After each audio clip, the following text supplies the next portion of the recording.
አሁን እኔ የምደውልልህ እንግዲህ ቀጥታ ስርጭት ላይ ነውና ወንድሜ እስቲ ለሰዎቹ ምን ምክር ትሰጣቸዋለህ? እንደዚህ አይነት ነገር እንዳይደርስባችሁ በምንድነው መጠንቀቅ ያለባቸው? እስቲ አንዳንድ ምክር ካለ እስቲ ወንድማችን ብትመክራቸው ሰዎቹን ተመልካቾቻችንን። መልካም እንግዲህ ቢያንስ እንግዲህ በሚገባኝና በምረዳው አካሄድ መቼም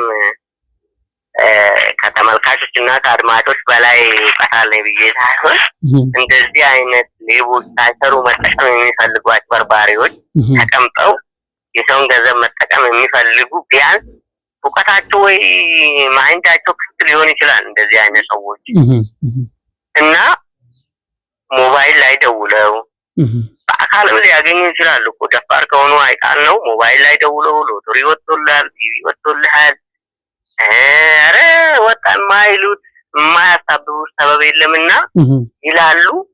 እንደዚህ ቀጥታ ሞባይላቸውን 889 ላይ መሰላል ገብቶ መጎርጎር ሳይሆን እንደዚህ ከሆነ ማጥሩ ቅርብ በሚገኘው ባንክ ሄጄ መቀበል ይችላልው አመሰግናለሁ ብሎ ቀጥታ መዝጋት ነው እንጂ ንግግር የማያስፈልግም። የትኛው 10 ብር 20 ብር 100 ብር አውጥተን ያቆረጥነው ሎተሪ እንዴት ሊወጣልን ይችላል? ይሄን መጠራጠር አለብን። እና ደግሞ እንደዚህ አይነት ሰዎችም ግማሹ ደግሞ እንዲሚሸወዱ አሉ። ገና ወጣልኝ ብሎ ገና ለገና በቃ ስልክ ሲደወል ተደስተው ብቻ ለመበላት የሚሮጥም ብዙ ሰዎች ይኖራሉ ይገምታሉ። መቼም እንደዚህ አይነት ሰው የሚጓጓ እንደዚህ ሰርቶ መብላስትን ሳይሆን እንዲህ እድልን ብቻ ፍለጋ የሚሮጡም ሰዎችም አሉ።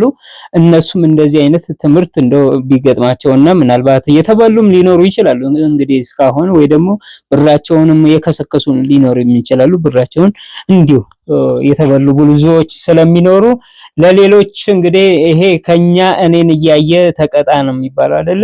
ስለዚህ ሁላችሁም ተመልካቾቻችን ይሄንን እንድትቆጠቡና እንደዚህ አይነት ጊዜ መጥቷልና ራሳችሁን እንድትጠብቁ ነው የምንለው። እኛም እንግዲህ ምክርን እንግዲህ እናመሰግናለን። እውነት ነው ብዙ ሰዎች እንደዚህ አይነት ኮሜንት ሲጽፉ አይቺ ነው እና ደግሞ እርግጥ ያንተን ስልክ ስለማቀው በዛው ሰዓትም አንተም ኮሜንት ላይ ስላገኘሁት ነውና የደወልኩልህ እጅግ አመሰግናለሁ። እናመሰግናለን እላለሁ። እሺ አዲስ ያው ዞሮ ከኔ ይልቅ አንተ ተመካኝና አስተማሪ ስለሆነ ብትለኝ ስልክ አዘጋጅ ለቪዲዮ መቅረብ ሲቀጥል ደግሞ እንደዚህ ተባባይ አውጥተህ ለሰው ትምህርት እንደሆነ ይሄ ደረጃ ላይ ማድረስ ትልቅ ነገር ነው። እናመሰግናለን። ሰው ሰምቶ እንዲማር ምኞቴ ነው። እሺ እናመሰግናለን። እሺ እግዚአብሔር ይስጥልን።